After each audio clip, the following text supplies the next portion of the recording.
No matter how much falls on us, we keep plowing ahead. That's the only way to keep the roads clear. This is AMI Audiobook Review, the weekly podcast where we talk all things audiobooks, and we start with a quote. This is one by Greg Kincaid, and of course we're reflecting on quotes of resilience through May. And if you haven't noticed, I've been really talking about the good weather, the beautiful spring weather. But this quote clearly reminded us of winter, and that's an interesting place to start. Let's start there. Resilience is something that feels a little bit like hindsight 2020. You know, you come out of the struggle, you come out of the hole that you felt that you had to climb out of, and then you say, I was resilient. You reflect. It's very much a reflection process.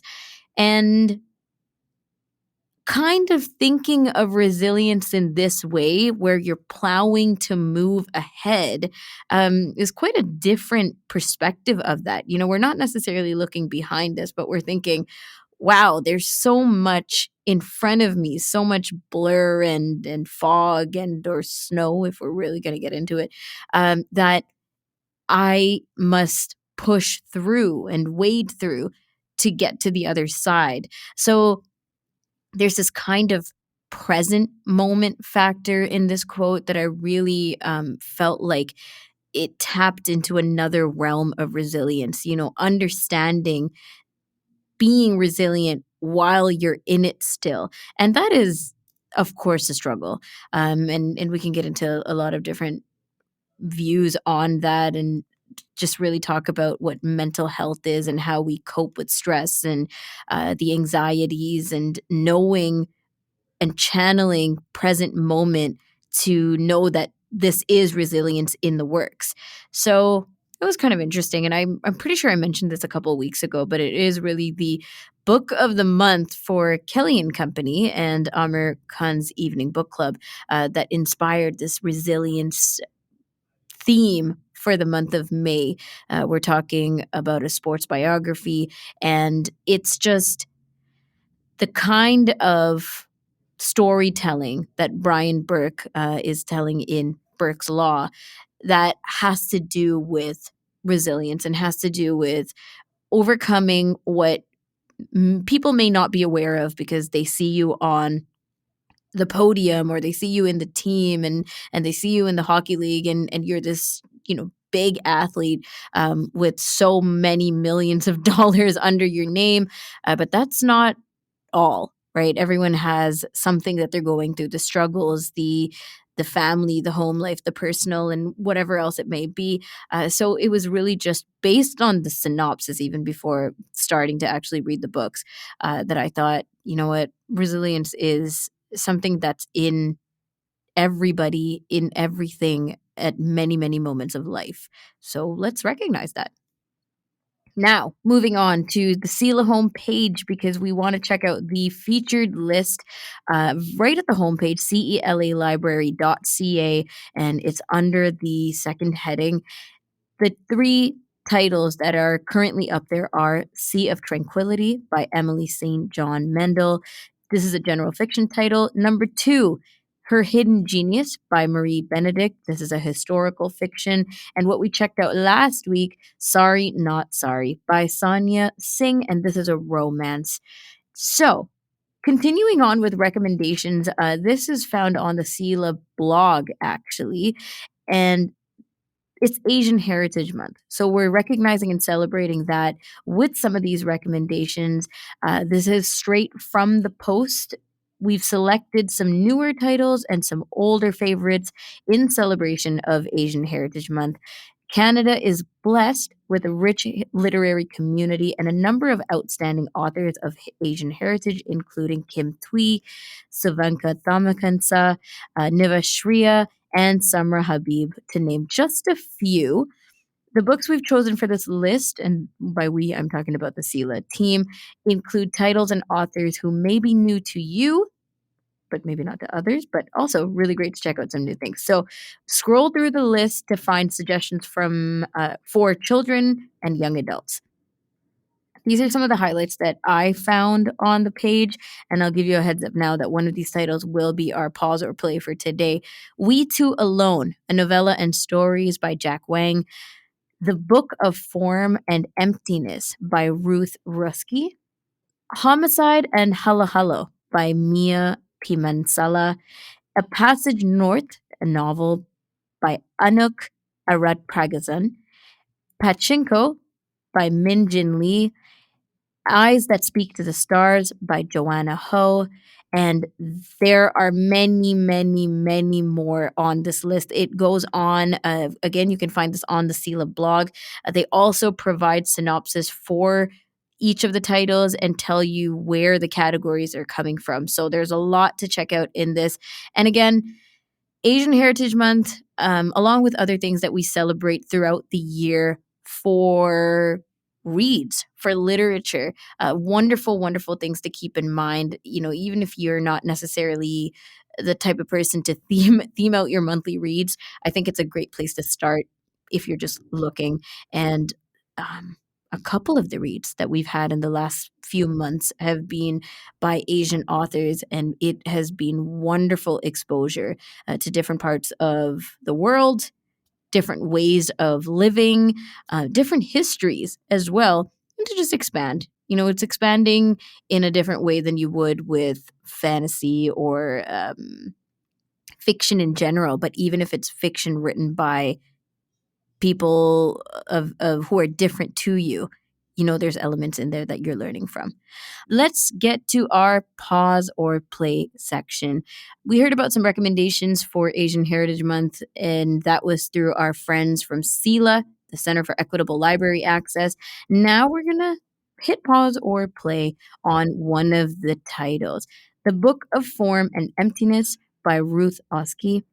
1 year after the death of his beloved musician father, 13-year-old Benny O begins to hear voices.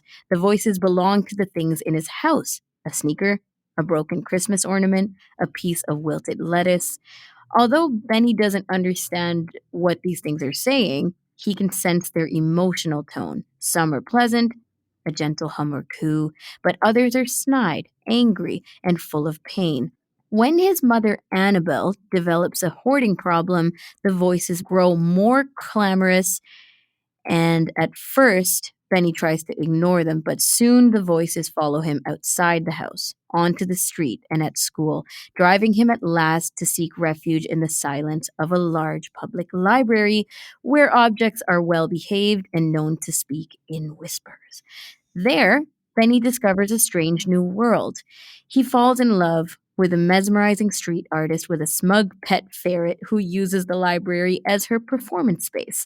He meets a homeless philosopher poet who encourages him to ask important questions and find his own voice amongst the many. And he meets his own book, a talking thing who narrates Benny's life and teaches him to listen to the things that truly matter.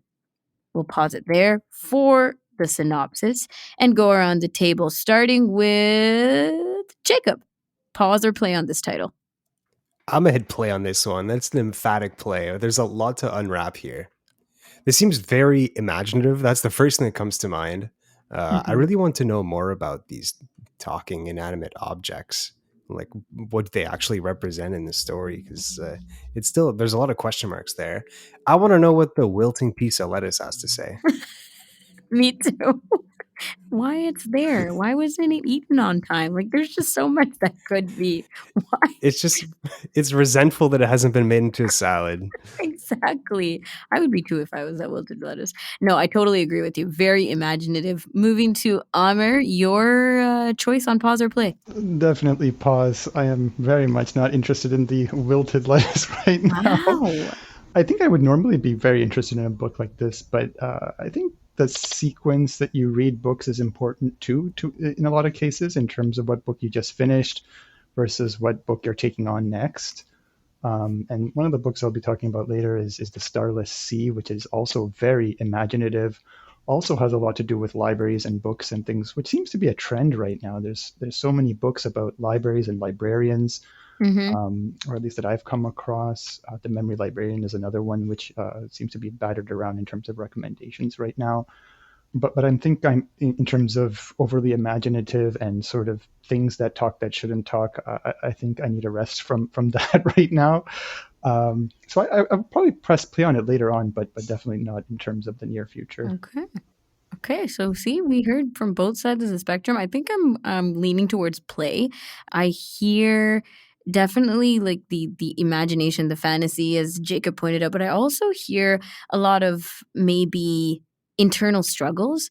Um, reasons why these objects or other things are talking, and not just because it's a fantasy element, but because there might be things going on with this person's mental health or things that they're going through, and why this is the way that that presents itself, and I'm curious. I'm very, very curious about that. I might be completely wrong, but I'm willing to risk it because I'm tempted to on that level. All right. So cool. I love this. So this is the Book of Form and Emptiness by Ruth Ozeki, and the way that you spell the last name for that author is Ozeki. Now we're checking in with Aamr Khan. We do this monthly, near the end of the month, and there's a lot of audiobook recommendations and talk that comes about. So you're back, Aamr, and you've enjoyed this month of very interesting reading style. So it's savoring and unhurried, enjoyable book listening. We've spoken on the show before about the synopsis or speed of a narration and how that can really change or impact our audiobook listening experience. And today, you wanted to talk about the actual pacing of a book. And this is very different from just speeding up the book and how you listen. You also have some recommendations for us on these slower paced novels. You mentioned The Starless Sea. But where do you want to start with this conversation? I think I want to start with what you said just a few seconds ago, which is with regards to the pacing of a novel. I mean, I really believe that there are some novels that are written where, you really are glued to the page in the sense that you want to get to the end and you want to know what's going on. I mean, Kelly and Company had a book a while ago called Deception Point by Dan Brown. And it's a suspense, a book. It's not short, but you really want to finish it as soon as possible because you really want to know what's going on next. And today I'm talking about sort of the opposite of that, which is you want to stay glued to the page because you're savoring it, because the writing is so good, because the quality of the book is so good, and you're not so much interested in finishing the book as sort of living with it, having it sort of marinate with you and get into your psyche and have that sort of relationship and experience with the book for a longer time than usual. The book that I've been reading most of this month is The Starless Sea by Erin Morgenstern, based on your recommendation, actually, Ramya. And it is truly a unique work. It's definitely not for everybody, but like sort of the Antarctica book I described the last time I was on this show, it's something that you really want to take your time with. It's really not about trying to get to the end. It's really about trying to absorb what the imagery and the author is describing and telling you. It's one of the books where I feel like thematically it's sort of like choose your own adventure. Not to say that there's options in the book to choose your own adventure, but Right. like in the Antarctica book, it's really about what you want out of the book. I mean, you can really read it in terms of a face value, in terms of, okay, this happened, this happened, this happened, and it was an interesting story. Or you can get really deep into it in terms of, what does this particular image mean, or what was the author trying to say here, or what was the author trying to say there. One of the things that I do sort of subconsciously and sort of slightly consciously when I'm reading a book and I find it's a really good book is I start to think and formulate about how I might present this or describe this book to others. And a lot of the times this can be really challenging, depending on what the subject matter is for the book. I mean, even the pause or play book that we had just a few moments ago, I mean, again, from a synopsis perspective, that must have been a challenge to put together, to describe something so imaginative to people. But aside from that, when you're describing it to your friends or coworkers, there's a real fine line between providing too much information and basically spoiling the book for people, Yeah. and sort of taking a step back and giving them too little, and then they're not interested at all. Yeah, definitely most of the time we're straddling that line. With Starless Sea, I remember exactly how I described it to you. Just go read it. It's good. Okay. Because I believe your words were, it's really well written, and I think you'll like it, exactly, which exactly. is Equally is good generic. enough for me. So yeah, I mean, for me, when I was looking at this, I thought about what and how I would describe this. I'm not even sure I took a look at the synopsis at all, but um, the way I think about this book is sort of a guided abstract journey. And it's something that you want to have with you because you'll be doing your dishes, or you're looking out your window, or looking at yourself in the mirror, and you'll find yourself thinking about this book because it touches on so many topics of life and how you want to live it, and what the possibilities of life really are. As we've mentioned and hinted at before, there's a lot of imagination and imagery, and sort of things that push the boundaries of reality in this book, into the supernatural realm. And so it has sort of Alice in Wonderland type quality, but it's not childish. It's very adult, and the themes touch on everything from LGBTQ pieces to sort of what is the meaning of life in terms of your personal impact on the world, Mm. and what lies underneath all of those pieces. And of course, there's books and imagery and storytelling, and it's just a really well done book for what it is. There were a lot of intellectual conversations throughout, happening at university and on campus and such, where I was like, wow, there was just a variety of characters who show up and who are there, who aren't there, they leave, they come back. But you're right, it's a little bit of everything, which is why going back to what you said about synopsis of a book, making or breaking it. I mean, we do this literally every week on Pause or Play. We hear it probably for the first time, the synopsis that is presented to us, and then we say, "Nah," or we say, "Yeah, heck yeah, that sounds like my type of thing." So you really do have to market a book in that way, and it's not the same as when you try to do it verbally to your friends. Um, the recommendation is less formal, right? Can we talk about giving away spoilers and things like that? Because sometimes if you're overdoing the actual story, that's enough for somebody to say, "Oh, I'm not gonna read it anymore." Yeah, and I think that a lot of that has to do with knowing your audience. I'm usually siding on the side of not giving too much away, to the point where I know I've recommended books to you where I've given you a smidget of information and told you just read it, and if you don't like it by this particular chapter, then Mhm. it's not going to get better.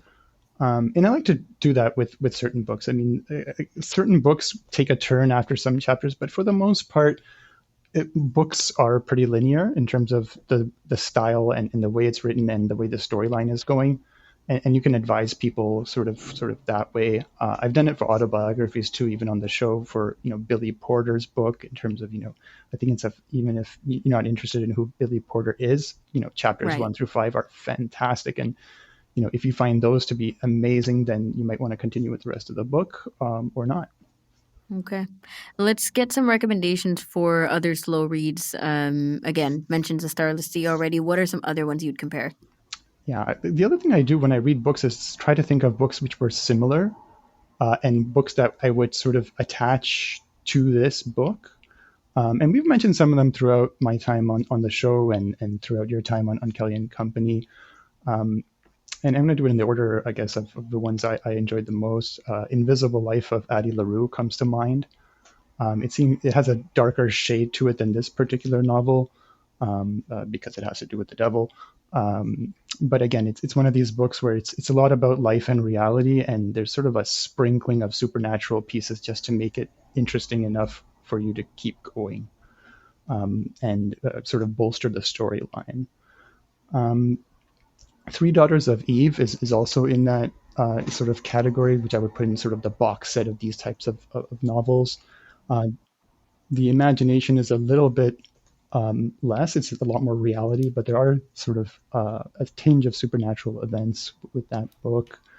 The Brightest Star in the Sky by Marian Keyes is another one. This is, again, a little bit more contemporary, but there's sort of an underscore of supernatural towards the beginning and the end of these sort of meandering storylines that sort of come together towards the end.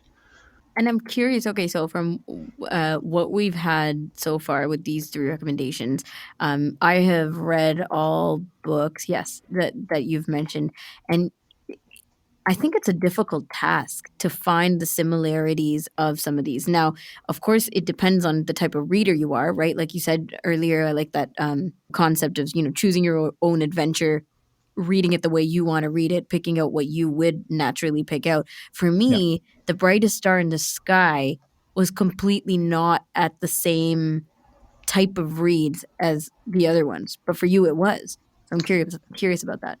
Yeah, in terms of writing quality, they're miles apart. As I said, the brightest star the brightest star in the sky is definitely a lot more contemporary and more about everyday life in this time period rather than some sort of imagination piece.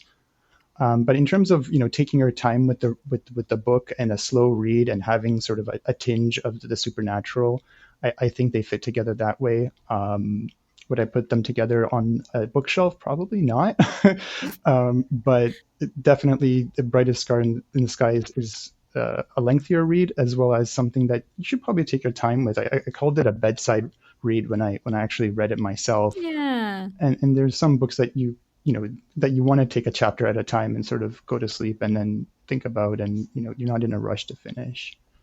And that honestly, with Invisible Life of Addie LaRue, I felt like that. I felt like I went through the book way too quickly, and I loved it so much, but there was just too much to even wrap your head around, even if you do finish it too quickly. You just feel like, whoa, everything's just slipping right back out again because it was meant to be much slower. And I think in the way that we do a lot of things, not just book listening and reading, it's hard to get away from that binge culture. It's hard to, because of the access and because of just the amount of time we spend on screens and such. It's so hard to get away from, let's not watch the entire series overnight. Yeah, and I think we slow get sort down. of conditioned to, especially in Western culture, that the 2 hour Hollywood sort of movie time frame has been applied to so many things that a lot of times we're looking at that in terms of a book too. I mean, I think an average book for right now is around a 9 hour mark. Oof. So Yeah. when you see something that's like 13 hours, 15 hours, which I think all of these books are in that particular category, it can be an effort to stick with it. But Mm, I think what we're talking about for a lot of these books is density. There's the same amount of words as some other books, but there's just a lot more that we get out of them yep. in terms of that piece. And absolutely, Invisible Life of Addie LaRue is like that. This book, as well as The Starless Sea by Erin Morgenstern, is definitely like that as well. Where even to the point where at the end, there's a good wrap up and conclusion for the book, but if you're not paying attention, you may not actually grasp that some of the characters are some of the other characters. Oh my goodness. So it's a slow read, but you have to pay attention still. Right? So Right? Can't just fall asleep through it. no, Okay, before we have to run out of here, give us a quick tease on what you're looking forward to reading next. I'm actually taking a look at some movies which and movie reviews I've taken a look at in the past. One of the movies I had come across, which I didn't know was based on a book, is Carlito's Way with Al Pacino. It's actually from a 3 or 4 book set. I've always wanted to try to pick that up and see what's going on. And the other one I came across much more recently is LA Confidential, which was a movie starring Russell Crowe. I found out that was based on a book too. And again, that's a 4 or 5 book series. And neither of these was the first book that they chose for the movie. So curious to pick those up and see what those are like. Both are obviously going to be a little bit more police and gang sort of focused. So, yeah. Awesome, Aamr. And of course, you'll keep us posted because you'll be back next month. I'm sure there will be a ton more to talk about. Thank you, and talk to you soon. Looking forward to it. Take care. Aamr Khan joining us on AMI Audiobook Review. That's a wrap for today's episode. I'm your host, Ramya Amadin, and until next week, happy audiobook listening.